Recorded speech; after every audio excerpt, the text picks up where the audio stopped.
देखिए यहाँ पर आपका एक और सेक्शन है जो इम्पोर्टेंट है, जैसे कि ये यूपीएचजेएस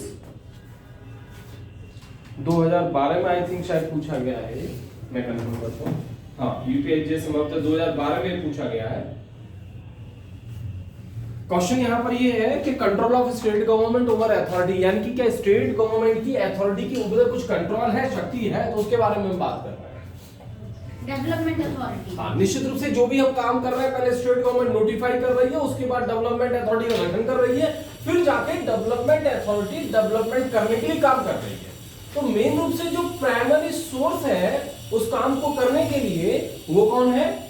स्टेट गवर्नमेंट। स्टेट गवर्नमेंट है पहले, फिर स्टेट गवर्नमेंट ने अपनी कहीं ना कहीं मतलब डेवलपमेंट अथॉरिटी को शक्ति दी डेवलपमेंट करने की, तो वो एक तरीके से डायरेक्टली रेस्पॉन्सिबल हो जाएगी इसके प्रति, एक तरीके से स्टेट गवर्नमेंट की। तो यहाँ पर क्या क्या ऐसी चीजें हैं जिससे हम बोले हैं कि स्टेट गवर्नमेंट का कंट्रोल है? तो पहली चीज, ये सेक्शन 41 के पॉइंट है, 1 2 3 4, ये कुछ 42 मैंने लिखा है।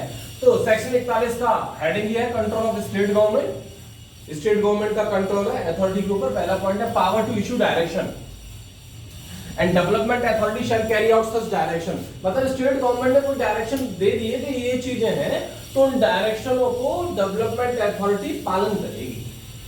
पहली चीज, स्टेट गवर्नमेंट डायरेक्शन दे सकती है अथॉरिटी, और अथॉरिटी उन डायरेक्शनों को जैसे बताया गया उस अनुसार क्या करेगी, उसे पालन करेगी, उसके अनुसार काम करेगी। दूसरा, सुप्रीमेसी, यदि कहीं डिस्प्यूट होता है अथॉरिटी में और स्टेट गवर्नमेंट में, तो supremacy of state government decision है, यानी कि जो स्टेट गवर्नमेंट ने जो डिसीजन दिया वो प्रिवेल करेगा।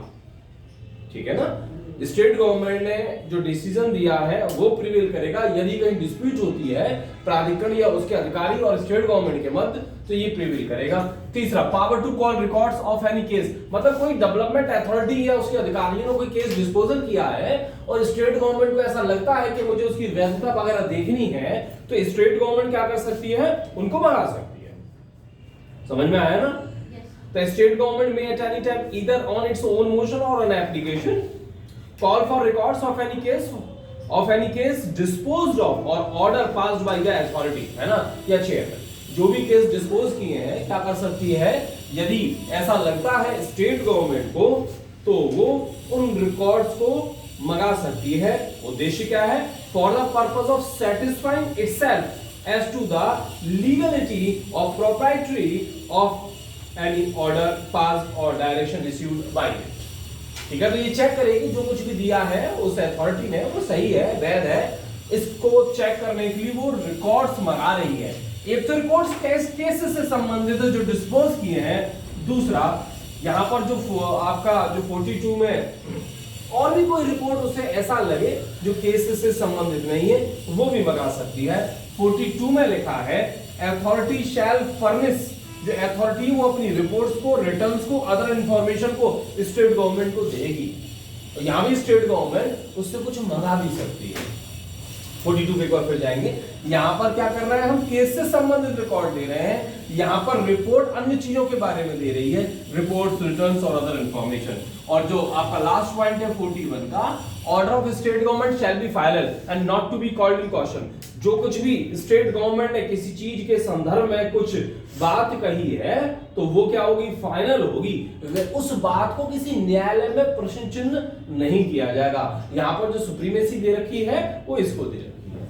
ठीक है ना? तो यहाँ पर लास्ट क्लॉज है, every order of the state government made in exercise of the power conferred by this act, यानी कि इस एक्ट की शक्ति के अधीन स्टेट गवर्नमेंट ने कुछ किया है, शैल be final and it shall not be called in question in any court। इस अधिनियम द्वारा प्रदत्त शक्तियों के प्रयोग में राज्य सरकार का प्रत्येक आदेश अंतिम होगा और किसी न्यायालय में प्रश्नगत नहीं किया जाएगा।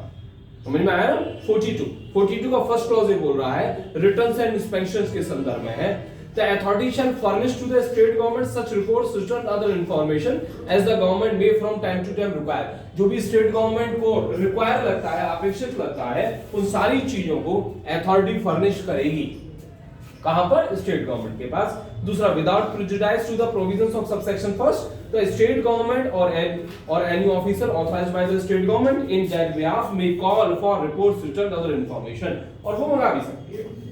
तो ये हमारा सेक्शन 41 और 42 में हमने पढ़ा किस प्रकार से स्टेट गवर्नमेंट अथॉरिटी के ऊपर कंट्रोलिंग पावर का यूज कर रही है। तो यहाँ पर कुछ रिकॉर्ड्स को मंगा रही है, केस से संबंधित इंफॉर्मेशंस को मंगा रही है, रिपोर्ट्स को मंगा रही है। जो भी स्टेट गवर्नमेंट ने जो डायरेक्शन दी, अथॉरिटी उन डायरेक्शनों को पालन करेगी, उसके अनुसार काम करेगी। यदि कहीं दोनों में कुछ डिस्प्यूट अराइज होता है कि ऐसा होना चाहिए, नहीं ऐसा होना चाहिए, तो स्टेट गवर्नमेंट जो डिसीजन देगी वही फाइनल होगा। और भी हमने पहले सेक्शंस पढ़े थे, तो वहां भी स्टेट गवर्नमेंट को प्रिवेल कर रहे थे। जब कोई मैटर हुआ था, बोल रहा था कि हम ये काम करें नहीं करें, तो दोनों मिलकर स्टेट गवर्नमेंट को फॉरवर्ड करते थे। फिर स्टेट गवर्नमेंट कहता था प्लान के अनुसार डेवलपमेंट है या नहीं। ठीक है ना। तो ये आपका डायरेक्शंस का हो गया, ये डिस्प्यूट के संदर्भ में हो गया, रिकॉर्ड मंगाने का हो गया, ये रिपोर्ट भेजने का हो गया, और यहाँ पर जो कुछ भी उन्होंने कहा वह किसी न्यायालय में प्रश्नगत नहीं किया जाएगा। तो ये सारी चीजें हमें दर्शित करती हैं कि स्टेट गवर्नमेंट की कंट्रोलिंग अथॉरिटी है स्टेट अथॉरिटी के पास। ओवर समझ में आ गया नहीं? Point clear? तो ये आपका क्वेश्चन मेंस का कंप्लीट हो गया। और यही पे हमारा जैसे ही एक्ट शुरू हुआ था, तो एक्ट के शुरू होने से पहले हमने पढ़ा था कि स्टेट गवर्नमेंट ही डेवलपमेंट किस एरिया में कर रहा है, उस एरिया को घोषित कर रही है। कौन आपकी डेवलपमेंट अथॉरिटी होगी, एडवाइजरी बोर्ड होगी, उसका गठन कर रही है, और कहां से फंड मिलेगा। तो ये सारी चीजें कहीं ना कहीं शक्ति तो स्टेट गवर्नमेंट से मिल रही है, पैसा तो वहीं से मिल रहा है। और बहुत सारे सेक्शंस हमने पहले पढ़े थे, तो वो भी स्टेट गवर्नमेंट के डिसीजन को फाइनल कर रहे थे। तो फाइनली हमको समझ में तो यही आ रहा था कि स्टेट गवर्नमेंट ही सुप्रीम है, और हमेशा जो बनाता है, जो निर्माण करता है, वही सुप्रीम होता है। आप सुप्रीम या आपके पेरेंट, कंट्रोलिंग पावर आपके पास है, आपके पेरेंट के पास। पेरेंट और सब सेक्शन इतना भी न्यूज़ शो करता है कि ये इंडिपेंडेंट बॉडी नहीं है। बिल्कुल समझ में आ गया।